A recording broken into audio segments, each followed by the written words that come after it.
On a MAGA podcast hosted by Trump advisor Steve Bannon, a panicked Marjorie Taylor Greene publicly conceded that President Biden has outmaneuvered House Republicans and predicted that because Americans are so disgusted with the GOP, that Republicans will lose the upcoming election.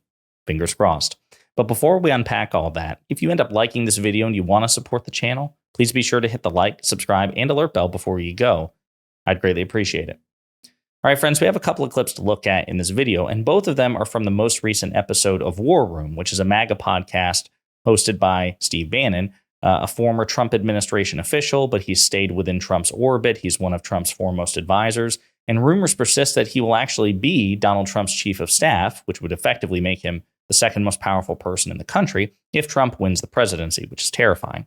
And then he interviewed Marjorie Taylor Greene, and Marjorie Taylor Greene, of course, is stinging from multiple high-profile defeats and pushback, especially after Republican Speaker Mike Johnson allowed some foreign aid bills to make it to the floor of the House, and then they passed with broad bipartisan support, giving President Biden a political victory, and in Marjorie Taylor Greene's eyes, with nothing in return. So she's furious. She's still talking about kicking Mike Johnson out of his role. And Steve Bannon is kind of like mind. I'll just say, historically speaking, he and Marjorie Taylor Greene and Matt Gaetz tend to be on the same page. So with that in mind, in this first clip, Marjorie Taylor Greene publicly concedes that she and her party have been outmaneuvered by President Biden and the Democrats, even while they're in the majority.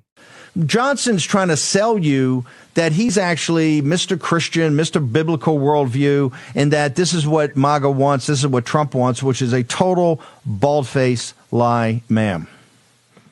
Johnson's done even worse than that, Steve. Just for the War Room to know, Jake Sherman tweeted out this morning, Biden won on every single policy issue. And this is all possible due to Mike Johnson. And this is not what Republican voters gave us the majority for. Republican voters gave you the majority in one chamber by razor-thin margins and expecting you to get stuff done, which means you'd have to work bipartisanly with House Democrats, Senate Democrats, who are in the majority of the Senate, Senate Republicans, who tend to have their act together better than House Republicans, and a Democratic president. You failed spectacularly on that front. But again, it's Marjorie Taylor Greene and Steve Bannon's issue. They want to be the tail that wags the dog. Even in his question, Steve Bannon says, Mike Johnson's trying to sell you, Marge, that this is what MAGA wants. Well, it's not just about what MAGA wants. Even if you're a Republican, it should be about what as many bipartisan or as much bipartisan consensus as you can possibly get, given the razor-thin margins you have. Now, she is referring to a tweet made by Punchbowl News' Jake Sherman. He's one of the most well-connected reporters on the congressional beat. We're going to look at his article after we play this next clip between Steve Bannon and Marjorie Taylor Greene, because it's a really well-cited, well-written article, which sets the stakes. It says, listen, Biden is the winner. As House Republicans engage in a year-long purity test, Joe Biden has been able to clear nearly all of his legislative priorities without giving much of anything to the GOP. Whether it's FISA, Ukraine aid, Israel aid, or government funding, the White House has effectively gotten what it wants. And of course, reading that headline no doubt triggered Marjorie Taylor Greene, Lauren Boebert, Steve Bannon, Matt Gaetz, and other House Republicans who realize that they don't do their jobs particularly well. So in this next clip, this is where Marjorie Taylor Greene, gives voice to her fears that Republicans will lose the upcoming election because their constituents are so disgusted with them, not realizing, of course, that she has played a major role in setting up that probable defeat, at least in terms of the congressional elections. But this time, Steve, this is different. They're angry on a whole nother level. And here's what really worries me. They're done with the Republican Party. They are absolutely done with Republican leadership like Mike Johnson, who totally sold us out to the Democrats, joined the Uniparty faster than anyone we've ever seen in history, and literally made a night and day change in a matter of months. Betrayed everyone, betrayed the entire Republican Party, betrayed Republican voters, betrayed the Republican conference. And voters are so angry this time, but I'm really worried. I am really worried. They're so angry they're not going to give us the majority back in 2025. And this is why we absolutely have to hold Mike Johnson accountable.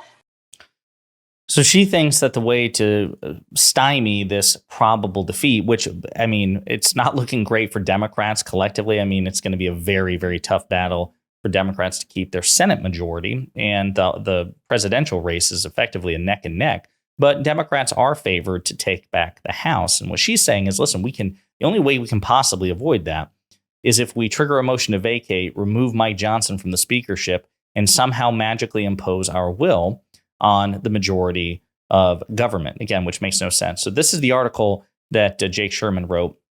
House Republicans came into the 118th Congress with big plans. They were going to cut taxes and spending, impeach President Biden and members of his cabinet, and use their leverage to force Democrats to accept stringent new border security and immigration policies. In short, they were going to shake up Washington with Biden as their main focus. That didn't happen. Instead, Biden has pretty much gotten everything he's asked for from this Congress without having to concede much in return.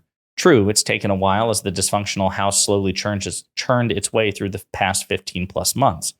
Biden has emerged as the big winner on government funding, on FISA, now in Ukraine and Israel. Biden got what he wanted. Now he acknowledges that that the Republicans have landed their blows, at least with respect to optics, right? So again, they've made a circus out of the impeachment effort against President Biden, although I would argue that has hurt Republicans more than helped.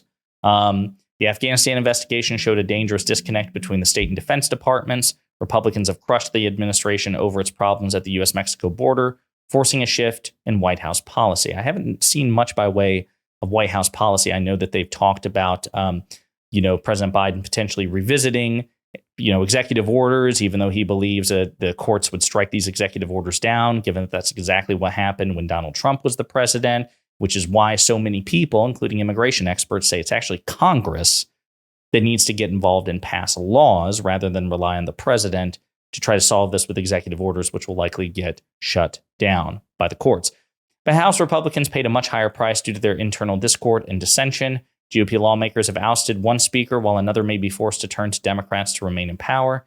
And it gets worse from there. And it goes through a number of different examples.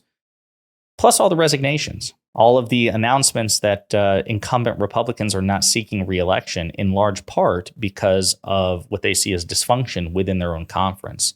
That's entirely a self-inflicted wound by the GOP. The Democrats, for all their faults, they have been operating as a cohesive unit, relatively speaking, since Donald Trump became president of the United States. They've gotten their act together. It's Republicans who have fallen apart, in large part because they've been the dog that caught the car, and they've never had a particular instinct towards governing, just culture war nonsense and winning elections, making a mess, running on the mess, blaming government and Democrats for the mess, and getting reelected. Whereas Democrats have to get elected, have to win messaging battles, and also have to clean up Republican messes while also trying to pass their own ambitious agenda, which will hopefully become much more progressive as time goes on. But yeah, so Marjorie Taylor Greene, folks, she's panicked. She's worried. She's also in a predicament because even though she is experiencing more support from far-right Republicans to remove Mike Johnson, like Thomas Massey and Paul Gosar, Anna Paulina Luna, a Marjorie Taylor Greene ally who wants to kick Mike Johnson out of the speakership, she said that she was told by moderate Republican congresspeople that if they do that, if they basically try to do to Mike Johnson what they did to Kevin McCarthy, that they will resign, that those moderates will resign and flip control of the House of Representatives to Democrats. So seems like a win-win to me. Republican dysfunction during an election year only helps Democrats. And then if moderate Republicans follow through on their threat and resign in protest, that would flip control of the House to the Democrats, which would also be really good, not just for Democrats, obviously, but for the country as a whole. Let me know what you think in the comments.